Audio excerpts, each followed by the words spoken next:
अस्सलाम वालेकुम। आज पाक फ़िज़ाइया के एक ऐसे कारनामे का ज़िक्र करने जा रहा हूँ, जिस पे तज्ज़िया निगारों ने अभी तक बहुत ज़्यादा बात नहीं की। जी हाँ, इंडियन सीडीएस यानी chief of defence force general Chauhan ने ब्लूमबर्ग को इंटरव्यू देते वक्त एतराफ़ किया कि 6 और 7 मई की दरमियानी रात को जहाज़ गिरे हैं हमारे।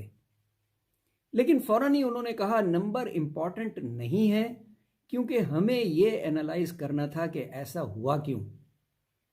और इसीलिए उन्होंने फिर एतराफ़ किया कि फिर पाक भारतीय फ़िज़ाइया 7 और 8 मई को ग्राउंडेड रही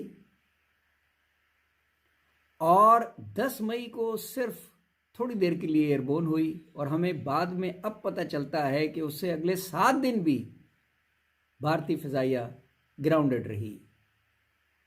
इसमें कारनामा क्या है पाक फ़िज़ाइया का, इसे गौर से समझने की ज़रूरत है। ये मेरा एकेडमिक इवैल्यूएशन या असेसमेंट है। भारतीय फ़िज़ाइया जो दुनिया की चौथी बड़ी फ़िज़ाइया है, 1450 जहाज़ हैं उसके पास। 58 मिनट की जंग में पाक फ़िज़ाइया ने उसे जो नुकसान पहुंचाया, उसकी वजह से वो अगले 2 दिन ग्राउंड रही। और चीफ ऑफ डिफेंस फोर्स ने एक्सेप्ट किया उनके कि हमने फिर अपनी स्ट्रेटजी को चेंज किया, और फिर हमने वहाँ से सरफेस टू सरफेस मिसाइल्स यानी ब्राह्मोस और उसके बाद यूएवीज और ड्रोन्स वगैरह भेजने शुरू किए। ये है असल कैच।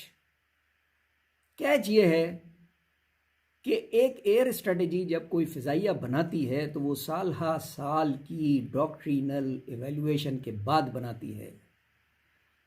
पाक फ़िज़ाइया ने अपने से 3 गुनी बड़ी एयरफोर्स की स्ट्रेटजी को 58 मिनट की जंग में तब्दील कर दिया।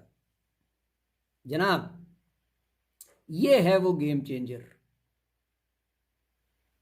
जब हमने इसका credit air chief marshal Zaheer Ahmed Babar को देने की कोशिश की, तो उन्होंने इंतहाई मतानत और इंतहाई हम्बल अंदाज में हमें ये कहा कि ये आप लोगों की छोड़ी हुई लेगेसी है, पाकिस्तानी अवाम को इसका क्रेडिट जाता है, और अल्लाह के करम के बगैर ये मुमकिन नहीं था।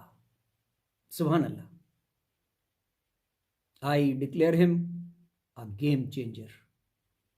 Air warfare has changed